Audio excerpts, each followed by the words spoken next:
Welcome to Building Your Business Thursdays. We have a business development and networking masterclass today. We have an esteemed outside speaker in David Keane, who's going to give us a presentation about how to turn contacts into contracts. Maybe a little introduction of David. I've known David for over 10 years. I would say he was the consigliere at the time of our global chairman and CEO at Ogilvy when it came to all things new business. And he was actually instrumental in helping us win what was then two of our biggest new business pitches and probably two of the biggest new business pitches in our industry. I would say he's absolutely acknowledged and proven expert in winning new business and growing existing clients. But don't just take it from me. He's also been described by Business Life magazine as the best pitch coach around.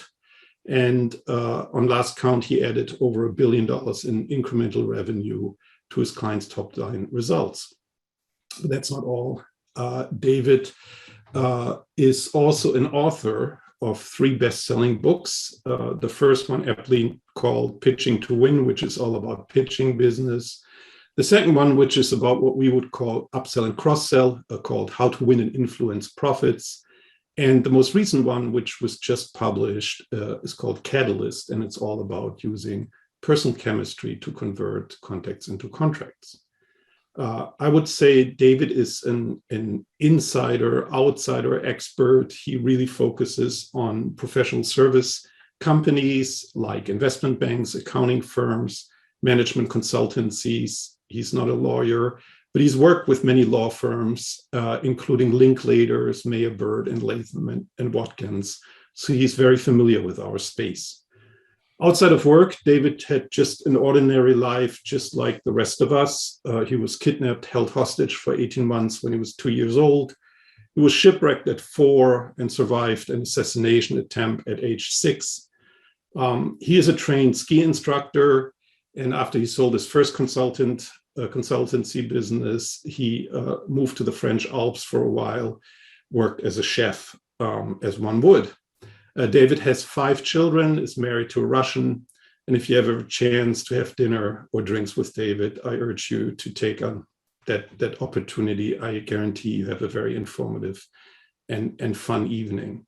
So we're going to get started with David's presentation. We have received a lot of feedback from all of you and some questions. So he's been able to shape his presentations around it. We also have time for Q&As at the end. I encourage you to take advantage of the opportunity to ask him anything you want. So with that, David, over to you. Thank you. Thank you very much, Gunther. And it's very nice to be with you all. It's always a bit of a double-edged sword. Being interviewed in such glowing terms. So it's very, very much appreciated, Gunther, but it also leads everyone else thinking, oh, okay, I see. Go on then, David, impress us. So the pressure is on. So I will do my very best to get through a subject that's very close to my heart, as I say. I'm just going to share my presentation with you all because I want to take you through a particularly personal take on how to do networking and prospecting. And I'm going to address a few of the things that I think people find problematical. I'm going to be very practical and devout about the things you can do, whether you're online or offline. We're going to cover quite a lot of those. But ultimately, it's about how do you turn contacts that you make into contracts. And where I want to start is I think that we get networking has a pretty bad reputation. Most people find it very awkward and quite difficult, socially difficult, a little bit forced. It's not something that a lot of people feel very comfortable with. And there's a very, very good number of reasons for that. And the first one is it plays into an extremely deep-rooted psychological sense of fear that we have. If you look at what the psychiatrists and the psychologists have come up with, this feararchy, there are 5 core fears of all human beings. And the 2 top ones, separation, which is basically the fear of rejection, and ego death. Sounds horrible, doesn't it? But ego death is really just about being ignored, being totally blanked, being ignored and taken no notice of. These are at the top of the pyramid. And these 2 are fundamental problems that people have about networking. They they find the idea of walking over a floor or making a cold approach to somebody who's a stranger really off-putting, because they're terrified they're going to be rejected. And we all know that we take rejection very personally. It's always about, well, gosh, why don't they want to talk to me? Is it something about me? Rather than just professional, which is, okay, they're just not in the mood at the moment. That's okay. And also, if they ignore us, or we just blanked, or they turn their back on us, that feels terrible as well. So this is what people play in their head on a kind of loop every time they go into a networking event. And this is what they play out as their sort of nightmare scenario. So we're starting from a pretty difficult place.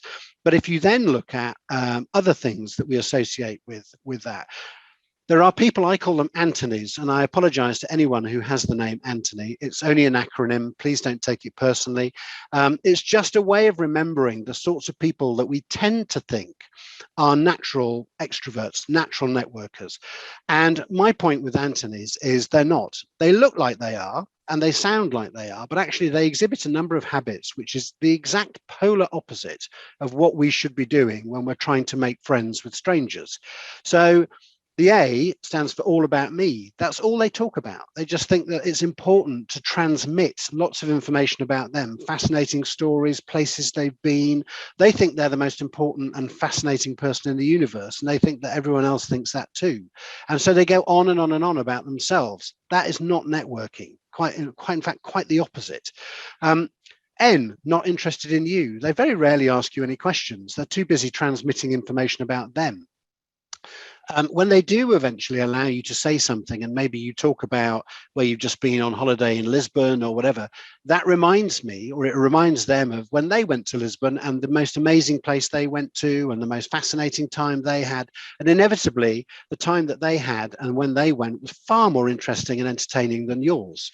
So they tend to try and play one up. So they're trying to score points all the time.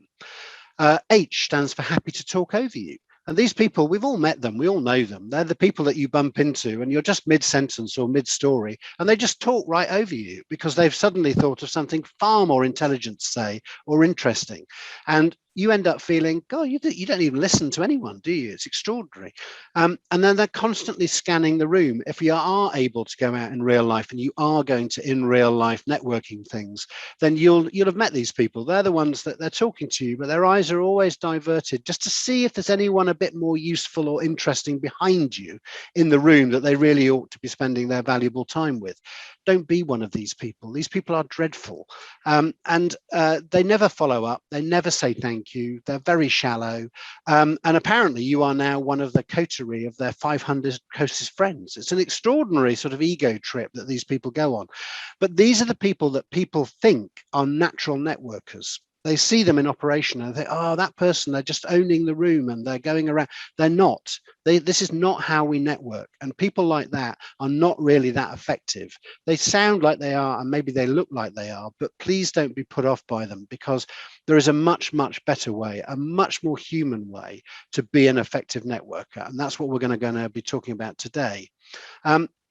The other thing, and the final thing that we do, is we put ourselves under huge pressure. So we think that when we go to a networking event, our job is to flog stuff to people who don't really want it, who we don't know, they don't know us. And we've got to close the deal now. We've got to get that instruction out of a complete stranger after only 30 seconds of conversation. And I want to take that pressure off you, because whilst ultimately this is, of course, about business development, it's about getting instructions out of new people, out of expanding your influence and your client network.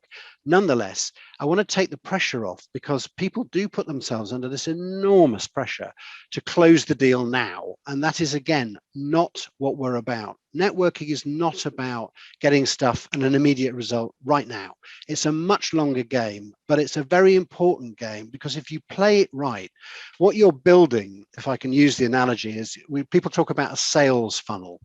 And however you feel about selling or sales or whatever, the funnel analogy is quite useful. And all you're trying to do really is just tip into the top of your funnel or your hopper lots and lots of new contacts that, if you look after them in the right way, they will spiral down that funnel or that hopper until one day they're going to need you. And when they do need you, They're going to come for you because you have invested the time and effort to make them want to work with you, and they know you can help them. It's just a question of timing. So that's what we're trying to do. It's not a trick. It's not tricksy. It's not nasty. It's not venal. It's just basically good manners, but with a purpose. Good manners with a purpose leads to revenue if you do it right. And that's what we're going to talk about. So I've hopefully now disabused you of the fear of rejection, disabused you of ego death, disabused you of the pressure that you've got to close the deal, and disabused you of this notion that natural networkers are all mouth and no ears. And that's not true. So your questions that you very kindly, some of you, quite a lot of you, responded to our survey.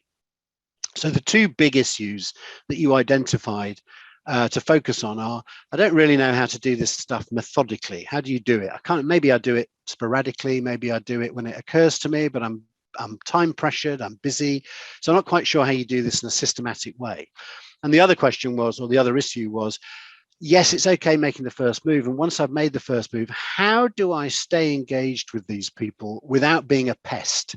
I don't want to be one of those people that they oh, not you again. You're constantly turning up and constantly annoying me with stuff that is irrelevant to me. So we're going to talk about both of those things. And if we don't talk about them in enough detail, then as Gunter says, we'll get to it in Q&A. But I hope there are methodologies you can use that will help you with both of these particular issues. And hopefully you will walk away at the end of this session with a much more equipped to go, okay, I can do it systematically, and it's not that time consuming, it's not that onerous, and also maybe reframe how we look at all of this so that you're not pestering people, you're really just helping them get to a solution. So my job really today is to try to reframe how we see networking and prospecting. It's not this terrifying ogre-like thing that sort of looms around us and that we're all responsible, we've all got to do it, none of us really want to do it. I'm going to try and get it to reframe in a way that actually it might be fun. It might, as well as being profitable, it might actually be quite a nice way of spending your time if you do it right. So let's have a go at doing that, shall we? And I'm going to start with a story, and it's a story from your world. It's a story about a lawyer, a guy called Mike. And Mike, I bumped into on the 1606 train from Paddington Station in London down to Penzance. Now, those of you who might know the geography of the UK, you'll know that London to Penzance is right down on the Atlantic coast. It's the last town in England at the most westerly point before you hit the Atlantic. Next stop, the United States. So I used to live down there, and I used to commute up and down to London a lot. So I used to be on the train, and the train takes half an hour longer to go from London to Penzance than it does to fly from Heathrow to JFK in New York. So it's a long way. And the only way to alleviate that tedium of that journey is to go on the dining car. And the dining car is a brilliant thing. I call it the accidental dinner party. And this is where I met Mike. So what happens is you turn up at London Paddington at about 10 to 6, you queue, you stand in line, and eventually the steward in the dining car will invite you onto the train when they've laid it up for dinner. It's nice starched white linen cloths, if you know, tablecloths and set with silver service. It's a nice environment. And you go in, and the steward will sit you with random people. And it's important that they're random. They are not targeted. Okay, it's not by appointment or by reservation. You are put with who you are put with. Now, on this trip, and I've done it lots of times, I have sat next to the governor of the Bank of England, and I got a free lecture that he'd just been paid $50,000 to do in Hong Kong.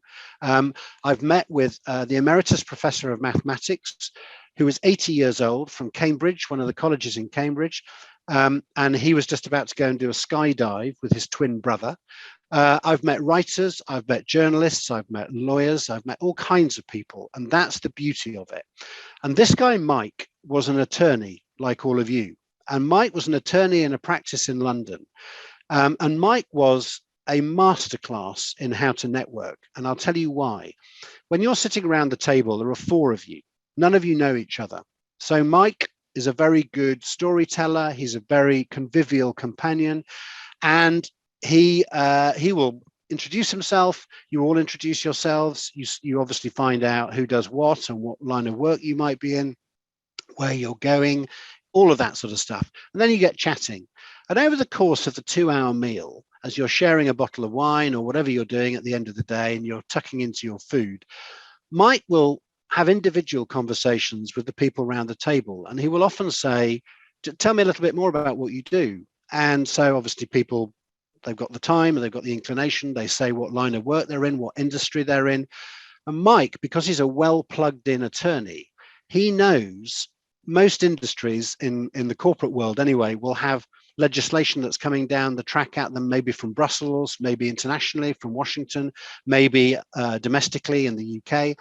So he would just drop into their ear and say that it's very interesting that you work in industrial conglomerates, because you may like to know that there is some mergers and acquisitions legislation coming down the pipe to you from Westminster. There's a white paper being circulated, and it might be worth you reading up on that. And he'll just leave it in their ear as a thought.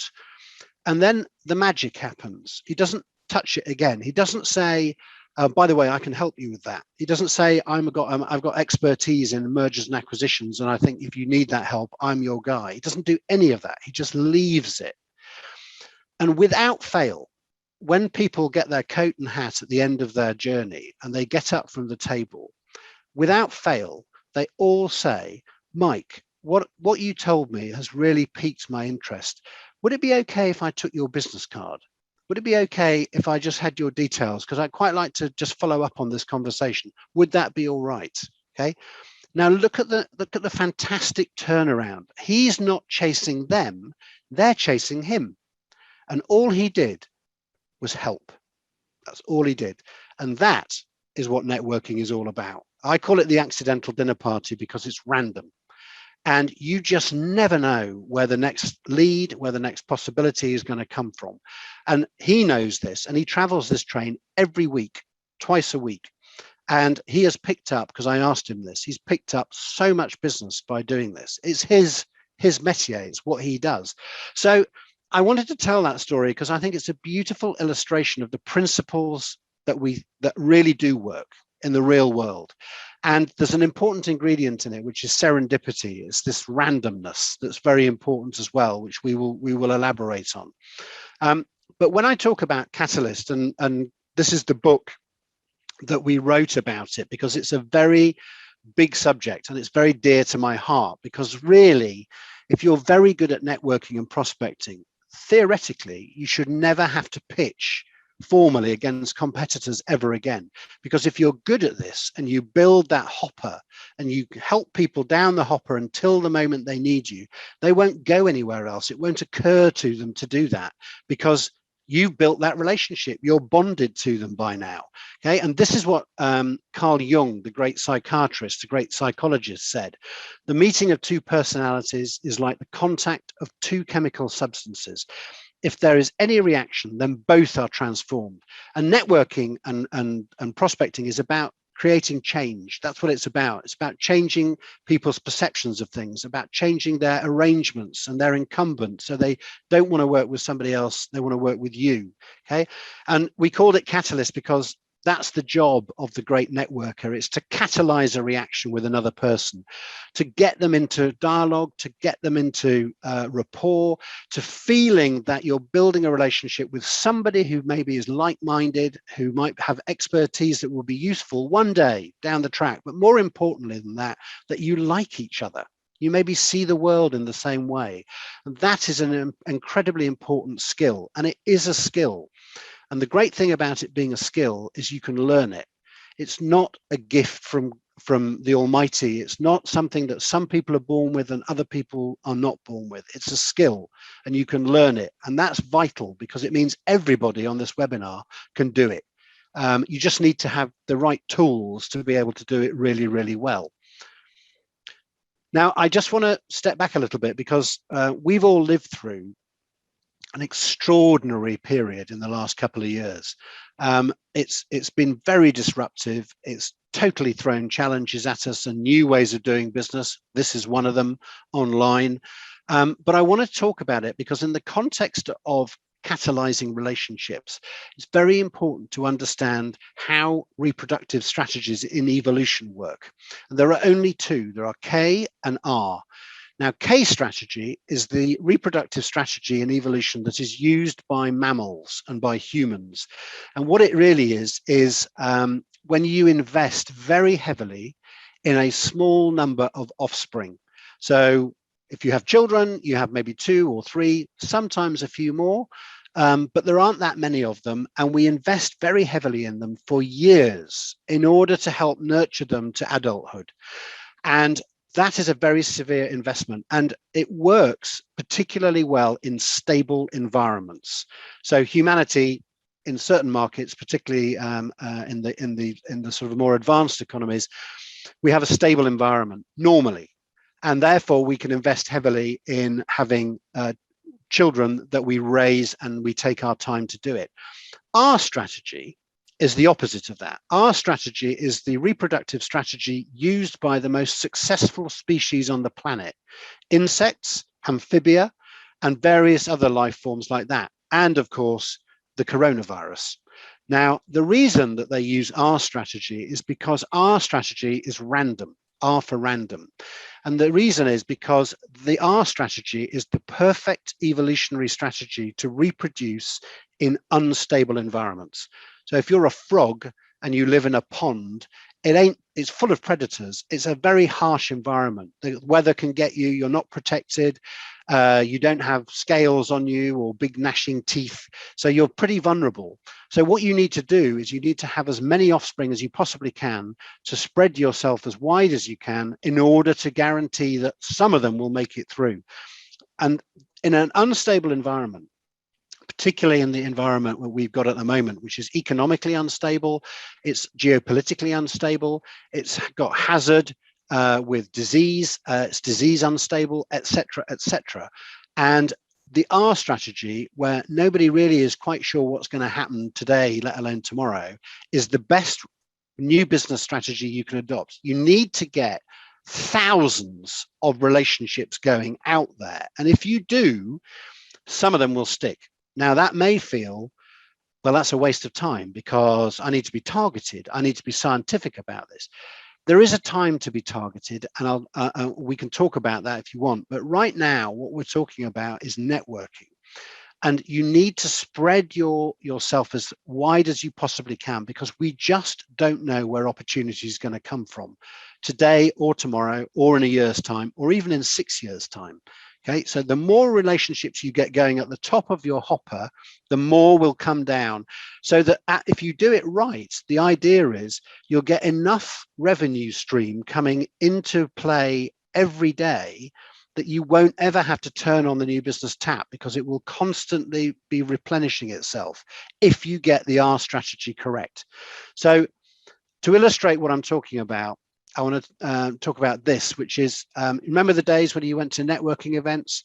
You'd turn up reluctantly, let's face it, because who wants to go to a networking event? Not me, thanks. You turn up, the wine is lukewarm, and the room looks full of people like that. They're a bit of a blur. You don't know any of them. And you are walking into a sort of Daniel's den. In the lion's den, because you don't know who any of these people are, and your job is supposedly to go in there and sell and engage with these people and bust in on people who are having a perfectly nice civilized conversation with each other and enjoying each other very visibly, and you've got to go in and somehow bust that up. Nobody likes that. Nobody wants to do that. So what we tend to do when we walk in there is we look for somebody we might know. And I spot at the end of the garden there, I spot Gunter. And I think, oh, thank the Lord, Gunter's here. Fantastic. And I go and stick to him like glue. And I don't leave him alone for the rest of the evening, because that makes it easy. I get a double whammy. I get the ability to say, yeah, I went to the networking event. So tick, I did that. And also, I don't feel awkward. I don't have the fear of rejection. I don't have ego death, because Gunter knows me. He's probably just as glad to see me as I am to see him. And we stick together like a limpet on a rock for the rest of the evening. And we go home at the end of the day and we go, brilliant, I did my job. No, you didn't. You just met Gunter. and you know Gunter, and Gunter ain't networking. Gunter is a friend already. The room is full of people who are strangers that we need to meet. And I know people get terribly terrified about, well, what do I say? How do I bust in on a conversation? And we can talk about that with pleasure. But I want to get the idea across that your job is not to find somebody in the room you know and stick to them like glue. It's to make friends with strangers. That's what networking is about. And I've got a little asterisk there because I know that for some people, I was talking in Australia this morning, they're in full-on lockdown. They can't go anywhere. They're not even allowed outside their houses right now in Melbourne. So we know we need to do it online as well. So I know that's an issue for some people. I want to come back to this idea of serendipity. This is a woman called Tanya Menon. She is an academic from Ohio State University. She is the professor of management studies and human resources, and she gave a really, really good TED talk, which I do recommend. You can get it on YouTube. It's 20 minutes long or 17 minutes. It's very good. But what she says in essence is, isn't it funny? We are creatures of habit, and one of the things that mitigates against us networking effectively and going to parties like I just said, or events like I just said, where we stick like glue to somebody else, is because of that age-old epithet that we say about birds of a feather flock together. We actively look for people who look and feel and sound like us, and we then call them our group. And yet this is the polar opposite of what networking is, and it's also the polar opposite of how real life works. Just think of your own life. Think of your personal life. How did you end up as an attorney? I bet you anything that if I'd asked you, age 5, what do you want to be when you grow up? Very few of you would have said, I want to be an attorney. Some of you may, but you may have wanted to be an astronaut or a cosmonaut or whatever else you wanted to be, but you ended up in it.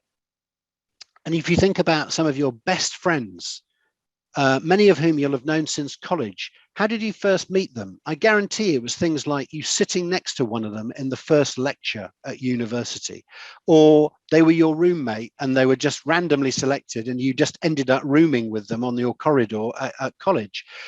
This is how real life works. It is entirely random. And yet that's how we spend all our business lives trying to not be random, trying to be focused and targeted and methodical and systematic. And yes, there is a place for that. But for networking, that is death to new business. It is death. When she was making this speech, you'll see it if you watch it on TED, she pointed out that the people on the front row of the lecture theatre where she was giving the TED talk, the camera pans round and it shows them, and there are 5 of them. And they are all wearing plaid shirts. They are all wearing black trousers. They are all crossed their legs in the same direction as the other person next to them. And they all have the same haircut. Okay. Proof positive. We seek out that which we know and feel comfortable with. So next time you go to a networking event, if you're maybe slightly more senior than many of the people there, seek out someone junior. If you're more junior, seek out someone senior. Don't be afraid. If you are an associate, go for a partner. If you are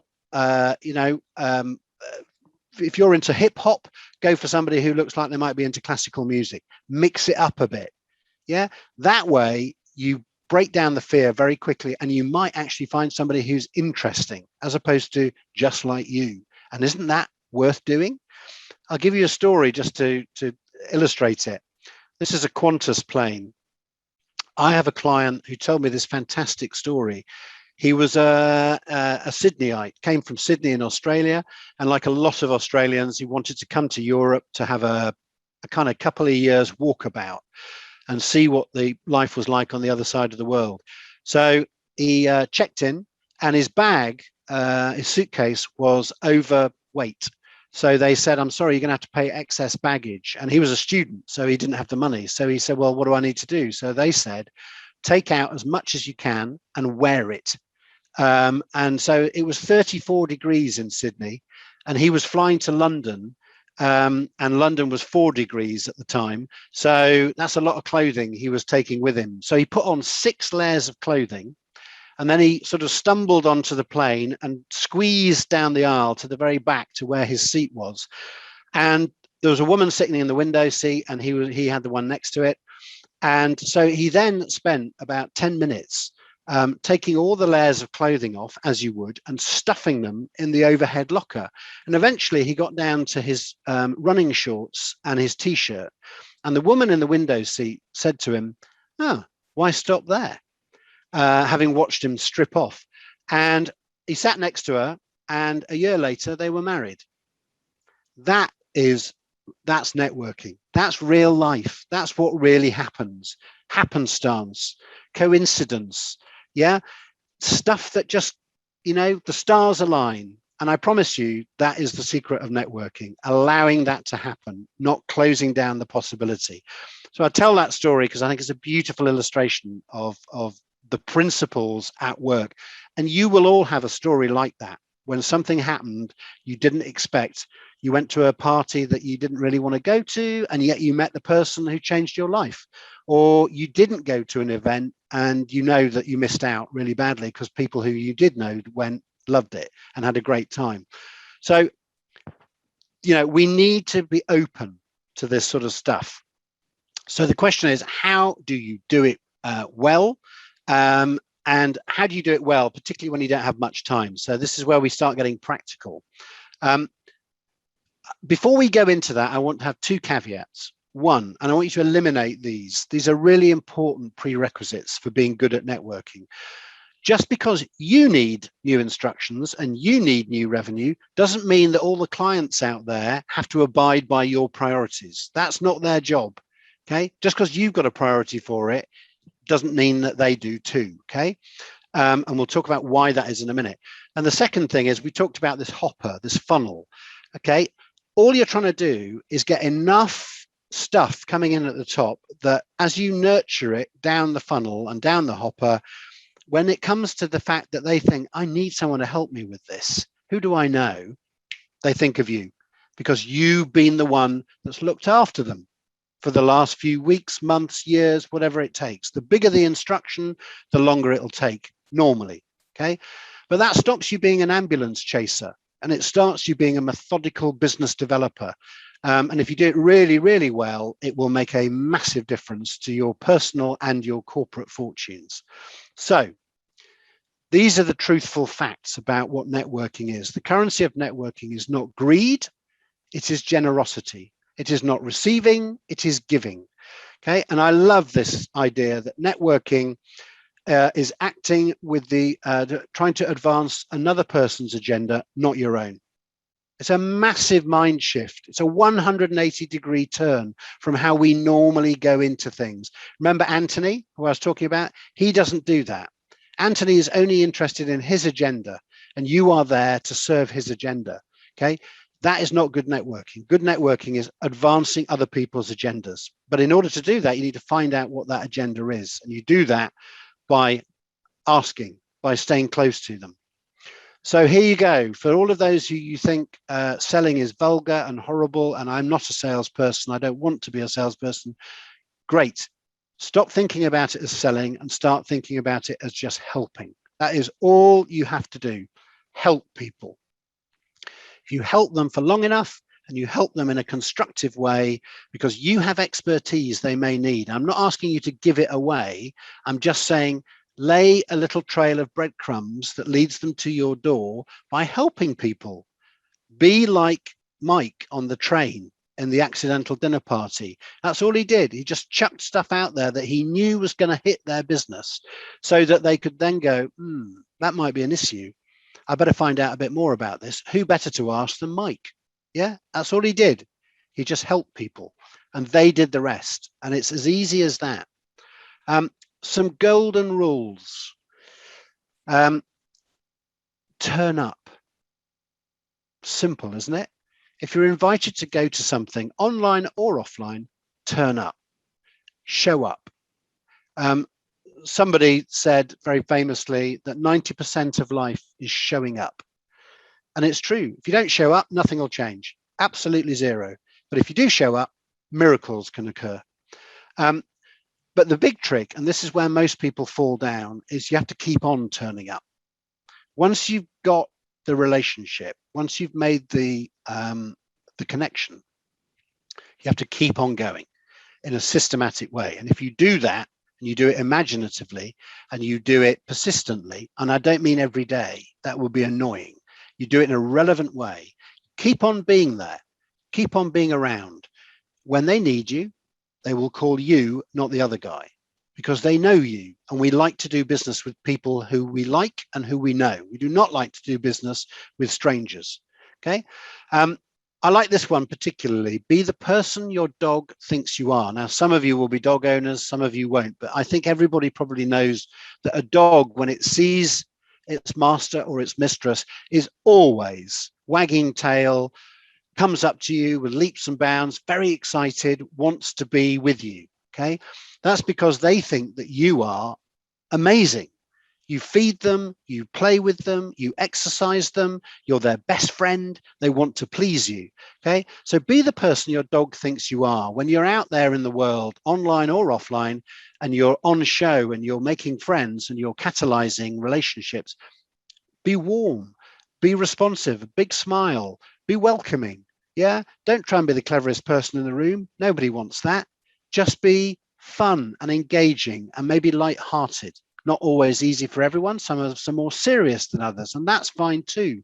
Be yourself, but be at least welcoming. Yeah, they're just as nervous as you are. That's the thing we all forget. They walk into that room, they go, I don't know anyone here. Please help me.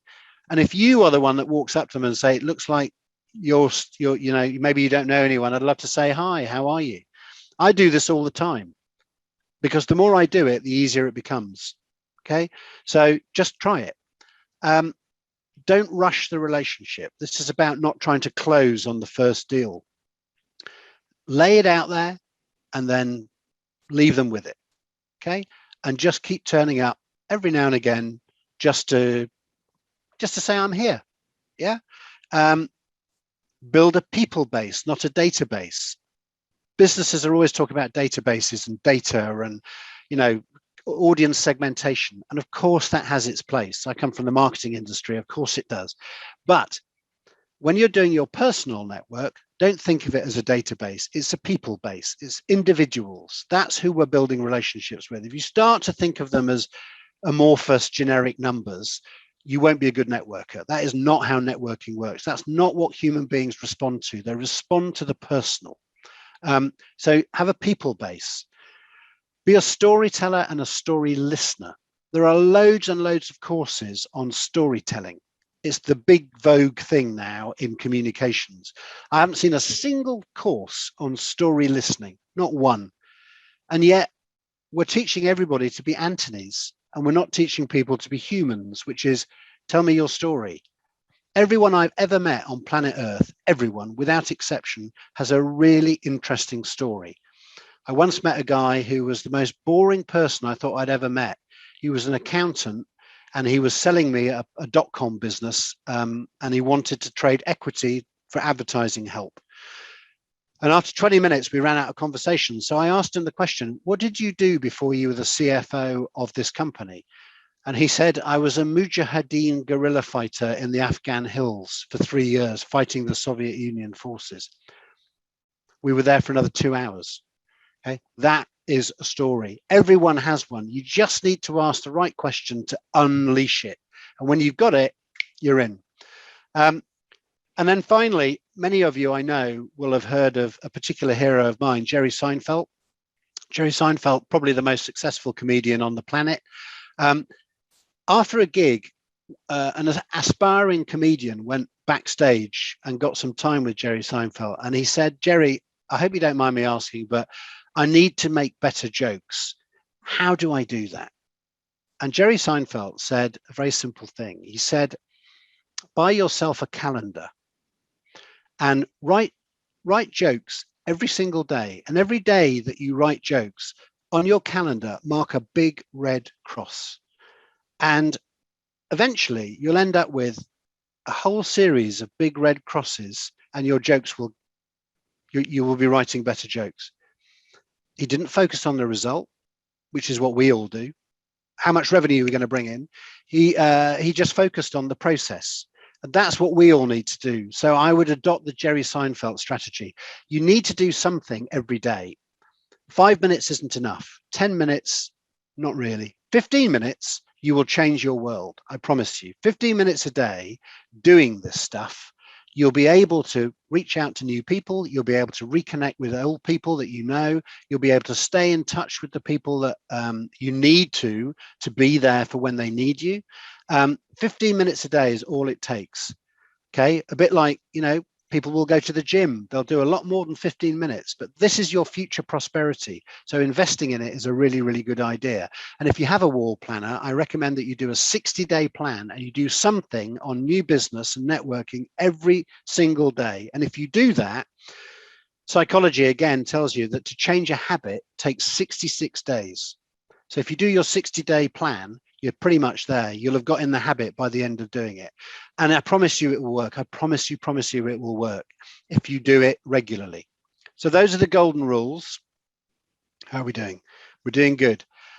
Online, similar thing, but just some things. I think we all got taken rather aback when the world became online. Suddenly, overnight, all we could do was open our laptop and sit on our sofa and try and do everything we'd done before in real life, but do it online.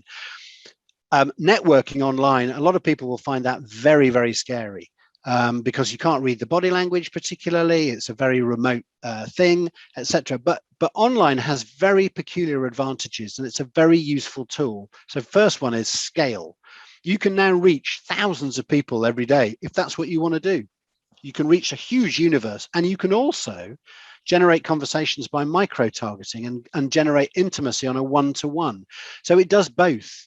It's big scale, but it can also be very, very intimate.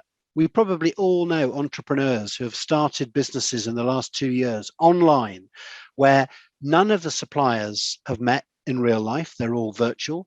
None of the clients have met with the people supplying the service because it's all virtual. We've had to live in this world. So we're getting better at it. We may not like it as much as real life, but some of us will. There'll be certain types of people, analytical people, who love this because they don't actually have to meet real people in the real world, which is inefficient and which is not always that easy to do. I think another thing is tomorrow's pipeline is just not about today's prospects. You've got to think long term when you're networking. 40% of LinkedIn users change their job every 4 years. That means that your hopper is going to be constantly changing. People moving jobs, people moving industries. That's great for you because it means if you built that relationship, you can follow them to their new place of employment. And what's the first thing people do when they move to a new job?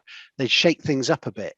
Yeah. And if they're senior people, they'll be shaking up lots of arrangements that maybe existing suppliers or partners aren't working as well as they could.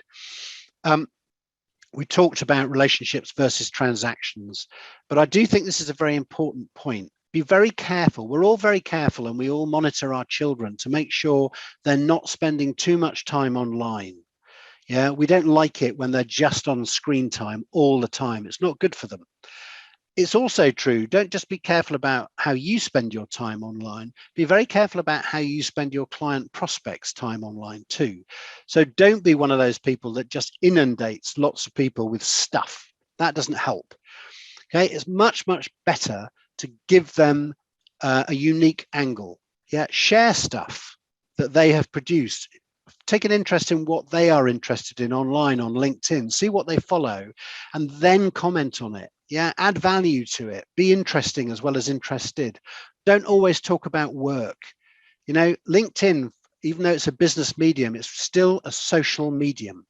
And the things that get massive traction are things like photographs of people not being corporate.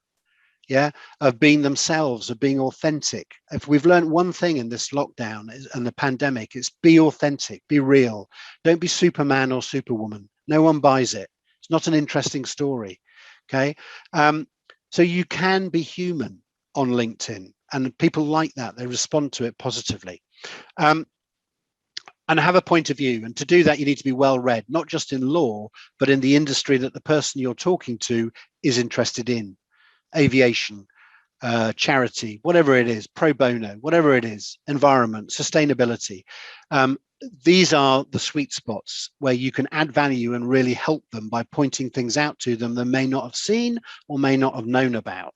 And that is where you start to build really good traction in relationships. What do you say when you meet somebody at an event or online? Now, if you're like a lot of companies, normally when we introduce ourselves, we say name, rank, and number. So my name is David Keane. I am a specialist in business development. I am a consultant. I've been doing this for 30 years, blah, blah, blah, blah, blah. Do you really want to meet that person? No, thanks. I don't. Now look at this. Does everyone know who that is? I hope you do. Gladiator, if you've seen that fabulous film. This is an introduction. My name is Maximus Decimus Meridius, commander of the armies of the North, general of the Felix legions, and loyal servant to the true emperor, Marcus Aurelius, father to a murdered son, husband to a murdered wife, and I will have my vengeance in this life or the next. Those of you who remember that film, that's when he introduces himself to Commodus, the usurper emperor, in the arena of the auditorium. Now, we don't all have that story, okay? But isn't that interesting? He says who he is. He says what his mission is, which is vengeance. He says why it's vengeance, because he's the father to a murdered son and a husband to a murdered wife. And he also gives his credentials. I'm pretty important, okay? And you took that away from me, and I'm going to have you. I'm going to get you, okay? Now, let's try a little exercise. I know this is a webinar, but that's a much more interesting and human way of introducing ourselves. We are not all Maximus Decimus Meridius. I'm not saying we are, but we can learn from it. So what I would like everybody to think about is, don't do the usual thing. Don't do your name, your job title, your company. It's so dull. It adds nothing to the sum of human kindness, okay? Instead, think of an adjectival alliteration about your name, all right? So I'm David. I could be, my name is Dynamic David. Now, you don't actually have to say that, okay? Or Gunter, I am Great Gunter, yeah? Something good and positive, but it gets you laterally thinking. It gets you out of habitual boringness, okay? Think of an adjectival alliteration and then write down 2 fascinating facts about you. Now, at the top of the thing, Gunter very kindly said that I was kidnapped when I was 18 months old. I was shipwrecked at the age of 4. That's enough, okay? But most people don't need to go to that extreme, but I guarantee everybody on this webinar will have a hobby that they're really good at, or a sport that they've excelled at, maybe played at national level or maybe at state level, but they've got a qualification that nobody would have thought that they might have. Yeah, this is the stuff. They play a musical instrument really well, okay? This is the stuff that bonds people together. This is how you break the ice at a networking event, okay? So do this exercise. I really do charge you. I'd love you to send Gunter your adjectival alliteration and 2 fascinating facts about you. And then the only other thing you've got to do is write down an analogy to explain what your company does. And it has to be a benefit, okay? So a way I explain what I do, just to give you an example, is if you know those mechanics at the Indy 500 or Formula One, if you're into Grand Prix, their job is to get the car back on the racetrack so it can perform at absolute optimum level and win the race. That's what their job is. That's why they train and train and train in order to create the split-second timing to get the wheels off, new wheels on, jack the engine up, put the petrol in, and bang, off it's gone. I'll put the gas in, sorry. So that's what I do, but I do that for people's sales strategies. I am a Formula One or Indy 500 mechanical engineer who makes your sales strategy work at that level. What do you do? Okay, now that's much more interesting than a job title, a company name, and a you know, the normal standard thing. We can all do this, and once you've done it and you've tried it a few times, it'll become very, very natural. So I do recommend we try it. Last few things. We said if you ask, everybody has a story. Okay, I told you about the guy working for the Mujahideen, but I'll tell you something. This woman is the first female Surgeon General of the state of California. She was made into that position in 2018. And I've always been fascinated by doctors, consultants, surgeons, because there is a thing that you will have heard of, I think, called bedside manner. Gunter, just so I know, bedside manner, is that a phrase that you've heard of when it comes to doctors? I have. Good. Okay, so most of us, thank you for confirming. So hopefully everybody's heard of it. It's that indefinable quality, isn't it, that when the doctor comes to visit you, they put you at ease. They make you feel like you're in very safe hands. But we also know that there are doctors and surgeons out there, physicians who do not have bedside manner. And so there was an academic called Wendy Levinson, who is an academic at Toronto University. She did a study a few years back about what is the difference between physicians and surgeons in the United States who get sued for malpractice by their patients and the ones that don't. And this is on a consistent basis. So there are some surgeons and consultants who just don't get sued. She wanted to know, can you measure bedside manner and does it make a difference? And what she found is fascinating, because what she found is that the surgeons who did get sued for malpractice, even though they were technically no different, the competency level for the ones that got sued versus the ones that didn't get sued was identical. They were all absolute top professionals, brilliant at their field of specialism. But the ones who got sued, in the pre-surgical consultation with the patient, it lasted on average for 15 minutes and it was very procedural.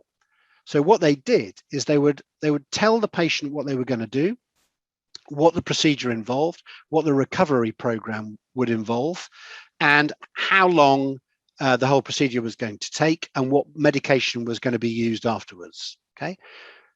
The ones who don't get sued, they spent 18 minutes and 20 seconds, not 15 minutes, 18 minutes and 20 seconds, another 3 minutes and 20 seconds.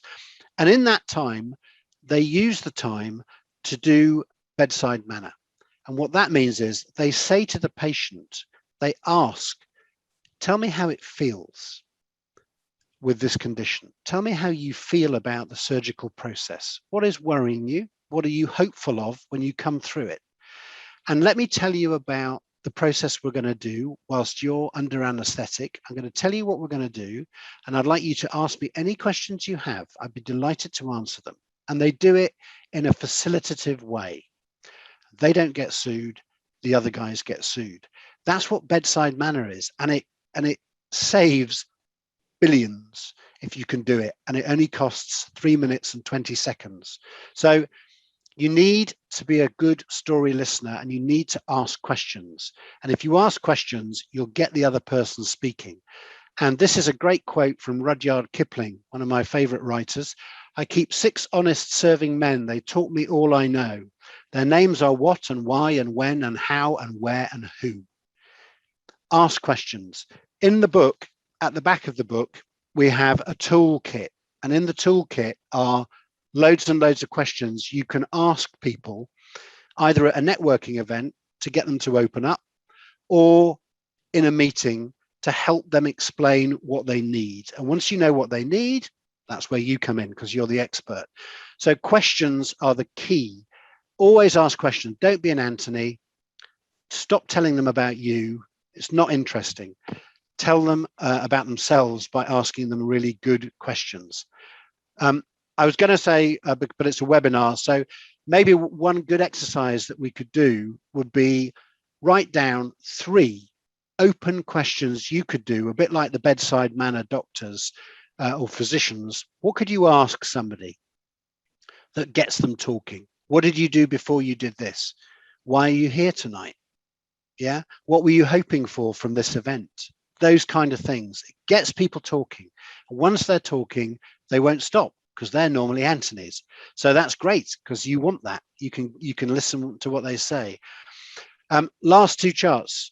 There is a great lie in business, and it's propagated by Francis Ford Coppola and Michael Corleone in The Godfather. And it is this, that it's strictly business. It's not personal, it's strictly business. That is not true. Business is entirely personal. Networking is entirely personal. If you don't treat people as individuals, you don't deserve to get the business. If you treat them uniquely, specially, and not like a number, and you look after their interests, and you just honestly try to help them, not cynically try to sell them something, that is what builds relationships faster than anything else. It does take time, I promise you, but I promise you it works. So 5 things you can do to get started with it today. Don't put it off to tomorrow, today. It's only lunchtime on the Eastern Seaboard, plenty of time left to do these things, and it's only 15 minutes. So here's one: reconnect with someone you haven't been in touch with for 2 years. There'll be loads of them. Oh, time's gone by, didn't realize I hadn't spoken to you. Just reach out and say, wouldn't it be nice to have a quick catch-up chat? I'd love to know what you've been up to. 2, don't go to your own trade shows. Go to the people you want to talk to. Go to their trade shows. Go to their online conferences. Be there, be seen, ask questions. Yeah, do something in the chat room. Tell them something that they didn't know. Speak at their conference, even better. We spoke to loads of lawyers at the conference, the law symposium in the UK, and as a consequence, got lots of legal business from it. Give stuff to receive it. Go to their world, not your own. 3, comment on their content and what they are interested. And when you share stuff online, on LinkedIn or wherever, add value to it. Make a comment that adds something to the discussion, and maybe share it privately to a couple of people who you know may appreciate that and would find it useful. They may not, but if you don't try it, you won't know. I always find that asking people for their opinion on an issue is a really good thing. We're doing a survey, or we're doing this, that, and the other. We'd love to know what you think. If you wouldn't mind, I'd love to interview you about it. Written surveys, maybe less so, but can I have 10 minutes of your time? I'd love to just find out on this one issue how you're feeling about it. It's a good excuse for conversation. And then if you promise to share the learning from the whole report, you're in. Okay, they get a big return on that investment of 10 minutes. And then finally, I mentioned a 60-day plan. If you do this every day, if you make 2 new connections a day, just reach out, and if you can say, David mentioned your name, and I know he's a mutual connection of ours. I'd love to say hi. I'd love to connect with you on LinkedIn. Would that be okay? You're off and running. Try and reestablish 5 dormant connections per week, just to get them going again. Yeah, you may have an event you can invite them all to, an online event or an offline event, it doesn't matter, but invite them to it and say, I haven't spoken to you for ages. I thought this might be of use for you. If you want to join us, I'd love you to come. It'd be great to have a catch up as well. But the point is, be Jerry Seinfeld, fill in a red cross every single day for 60 days. And if you do that, you will get miracles.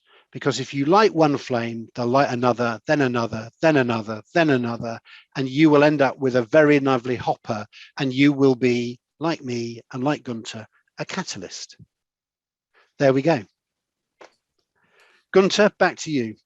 Thank you, David. I thought that was great. I learned a lot. I wrote down a few new favorite David quotes. I guess my favorite is good manners with a purpose. I think that's a great way of looking at it, because it sort of sums it up that it's about people in a directed way. I really like that.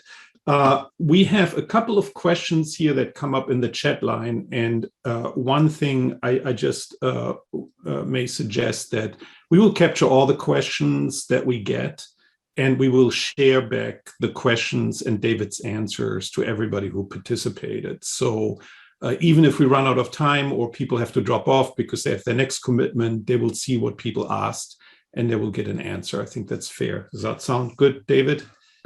It does. Obviously, I'm on a billable hour rate, just like all of you. So I'd hate you to think that I'm just some patsy, but yes, of course.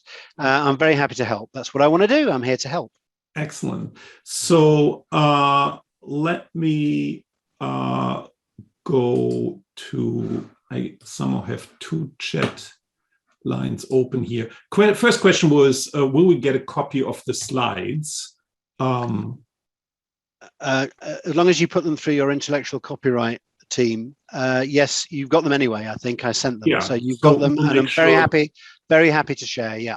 No Okay, problem. so we'll distribute it to the attendants, and we'll just put a note in. It's for personal use only, and it's copyrighted. That would be appreciated.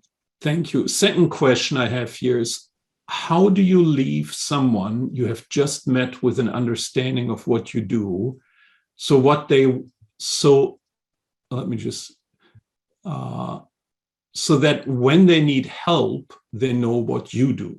How do you leave someone you have just met with an understanding of what you do, so that when they need help, they know what you do? I often hear this described as an elevator pitch, but I would like to hear your thoughts on this. Okay, thank you. Well, we talked about the elevator pitch, which is your story. It's your alliterative adjective allied to two fascinating facts about you. And as long as they're interesting, and most people's are, I've met extraordinary people, Guinness Book of Record holders, people who are pastry chefs at a very high level, but also did their day job. Make it interesting and they won't forget you on first meeting. You have to make it interesting, okay? But the other thing I think is crucial is, don't expect people to remember that you're a lawyer, that you can help them on first meeting. Okay. The whole point of this is, don't just show up, keep showing up. Yeah. There's a reason that when we turn on TV or radio or whatever, you see the same ads quite a few times. Everyone knows that you can't just show one ad unless it's the 1984 Apple spot, which was legend. There's very few ads that you can show that will be remembered immediately without fail by everyone, unless you're really, really famous. Okay. So you have to keep showing up. So the point of this is, you can't just impress people with one thing and that's job done. It's not. It doesn't work like that. If you think about your own experience, you don't remember who the insurance broker is that can really help you just on one meeting. They're just another person. But if they stay in touch with you, then you might believe them. Yeah. And if I can just add, can I just add one thing on that? Of course. I think people who go to the effort of staying in touch with you and actually keep their promises. So when they say, I'll send you that, they actually send it. When they say, let's do lunch, they actually do lunch. When they say, I'll call you in a couple of months' time, if that's what you would like, they actually call in a couple of months' time. Yeah, most of us don't do that. We spray promises around that we have no intention of keeping. A really good business developer doesn't do that. And that's why they stand out, because they keep their promises, just like DHL. That's great. I very much like that. Another question: how do you excuse yourself from one person to meet others? I think this refers to the networking event where you're realizing you want to keep going and meet more people. Yes, no, I know. Well, obviously you could do the direct approach, which is what they do in Russia, which is, you're very boring. I'm going over here. Yeah, because they speak direct. But for us, slightly less direct, then there's always the do forgive me. I've got a colleague, I've got to go and have a quick chat with them, or I've just got to make a phone call. You can always do that. By the way, if you go to a networking event, do not go on your phone. It's a terrible barrier to opening, and it makes you look busy and feel important, but don't do it. Okay. That's not why you're there. So you can always make the excuse, I've got a colleague, I've got to make a call, or I'm going to go and get a drink. Can I get you one? And then you can both go over the bar and you can alight on another group with your drink, or while you're at the bar, you can get chatting, and then you kind of shake that person off. You can say, I'm sorry, I need a comfort break. Do forgive me. I say, I've got to go. Or my favorite one is, look, I've monopolized you for way too long. I'm so sorry. It's been really good fun. Do forgive me, but I must let you go. So you kind of, it's not you, it's me, sort of thing. So there's lots of different ways. The more you do it, I promise you, it'll become so natural and so easy. And you might just not want to leave them because they're really, really interesting. But my golden tip for that is, go to a networking event with a colleague. If you go as two of you, it's so much easier because you've got that person that you can bounce off. You never feel lonely. No one's going to reject you. And you can go around the room together. And then if one of you just runs out of conversation, or I can't think what to say, the other one can come in. Yeah, it's just a yin and yang, and it's different flavors as well. So they meet two of you. It's not as efficient, but it's much more effective. Yeah, I think that's great. And for large conferences, usually we have multiple people go anyway. Yeah. Here's an interesting question. I've got a close friend in an industry that I'd really love to work in, but I'm hesitant to make the ask. I don't want to ruin our friendship by mixing in work. Is there a way to approach him without putting on the pressure? Yes, just say that. So look, I'm really interested in your industry, but I really don't want to jeopardize our friendship. I think I might be able to help you. Would that be welcome? And if they go, come on, mate, I thought we were better than that. I don't want to mix business and pleasure, then you back off. But you could say, I understand that and I appreciate that. But look, rather than involving you, do you know anyone in that industry that you think might be willing to have a chat? And if it's a mate, why wouldn't they introduce you? We very rarely say to clients, and you only ever do this after a really good meeting, but we very rarely say to them, look, you know what we do. We've been really good for you, I hope. I hope you agree with that. Do you know other people in business that you think might have a similar sort of need? Now, you can't do this in Germany. My German friends tell me, no, it's too hierarchical and it wouldn't be polite, wouldn't be good. But in other markets, why not? Why not ask somebody if you've had a good meeting? Why not say, look, I'm always looking for people I can help. If you know somebody that might need help like this, would you be very kind and introduce me? Or can I use your name on a LinkedIn just to reach out to them? That's it. That's all you're doing. It's a way of thinking. But yeah, don't jeopardize your personal relationships. But most people understand, as long as you're not trying to force it down their throat, then, do it sensitively. Great. I think we have room for one or two more. Here's a good one that I actually heard many people comment on. It sort of brings in the personal situation. I've got small kids and I'm not able to get out to public events yet. I'm hesitant to even do coffees, lunches, dinners. I think this is COVID related. Sure. What can I do to stay relevant and top of mind to my clients and prospects that are going out and meeting with competition at these venues? Well, if you are housebound or you can't get out, obviously you feel at a disadvantage. But as we've said, online is a perfectly valid medium. So you can still keep the dialogue going and you can still be on their radar. You can still be available to them. Excuse me, they're quite often now conferences, a lot of them are online as well. So you can be there virtually. Or if you can't, you can just find out what happened. If you've got a colleague who went to that conference, find out and then follow up. I think using your imagination and using your inventiveness is a very important part of this. It's supposed to be fun. It's not all hard work. It's supposed to be just reaching out and making connections. So as long as you do it from a good place, which is, I just want to help, I just want to meet people, find them online and reach out to them. So I know you were at the conference the other night. I'm so sorry I wasn't able to go because of whatever. But I'd love to hear what you thought about it. Was it good? I saw some of it online and I thought this was a particularly interesting speaker. What was your experience like? They may respond, they may not, but this is not a perfect science. All you're trying to do is keep the thing going. Okay, great. And then I think the last one, and again, I have a few more in that I'm looking at here, but we'll answer all of them and share that. I'm really just too busy for new business development right now. Is this something I can delegate to one of my associates who could really use the practice? Gunther, what do you think the answer to that is?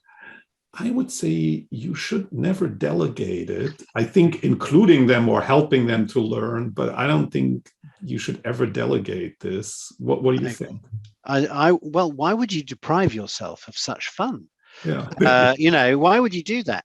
All I'm asking is, people who go to the gym, they'll go for an hour or 45 minutes or an hour, including showers and everything else. We hang around the water cooler. We do this. I know how busy you all are. Of course you are. The world is busy. But new business surely is too important to ignore. So the important always gets driven out by the urgent. I'm only asking 15 minutes a day. And like compound interest, that will accumulate, and then you won't have to, the tap will never turn off. So yes, allow your junior people to watch you do it, because they'll learn, and they'll probably show you a thing or two as well. So do it as a team. That's great, but don't delegate it. Don't not do it yourself, because that's not a good example. Surely the senior people should be showing how this is done. We all learnt at the shirt cuffs of our bosses, didn't we? So I think you kind of hand it on, don't you? And you'll also learn as well. Yeah. That's great. Thank you, David. I like your gym analogy. Networking and business development is like going to the gym. It doesn't matter if you go one time for 12 hours, that's not going to help. You just got to keep doing it in a meaningful increment. Exactly. And you can even network at the gym. It never ends. You could do that too. Well, thank you so much, David. I thought this was very helpful, enlightening, and fun, unsurprising for me. Just a few things we will send out, and we had an incredible number of people staying on, which is a good sign, actually, that people were listening and paying attention to this and found it helpful. For those on the call, I would encourage you, we will send out a survey, just a simple survey about your feedback on the session that will help all of us to keep doing these things, keep improving. I would also encourage you to keep subscribing to these training sessions and series. The intent is for all of us to constantly get better. Hear outside speakers, sometimes inside speakers. So please keep attending these programs and give feedback to it. People asked about David's book. We will give everybody who registered a copy of David's book. I'm not sure if we can make it work that he can sign them all. But if once you have it, that may be for you to figure out how you get him to sign it at any chance. But we'll do that. And as we said before, we will distribute the slides with a prompt to please not share them, but use them for personal use. So with that, I think we're at the top of our 75 minutes we had allotted to this. Perfect timing. Wish everybody to have a rest of a great and productive day in the States. And David, I think you almost deserved yourself maybe a cocktail and a dinner. It's a gin and tonic time here, yeah. So, all right. Well, thank you for having me. It's been lovely to be with you. Thank you. Bye. Okay. Bye-bye. Bye.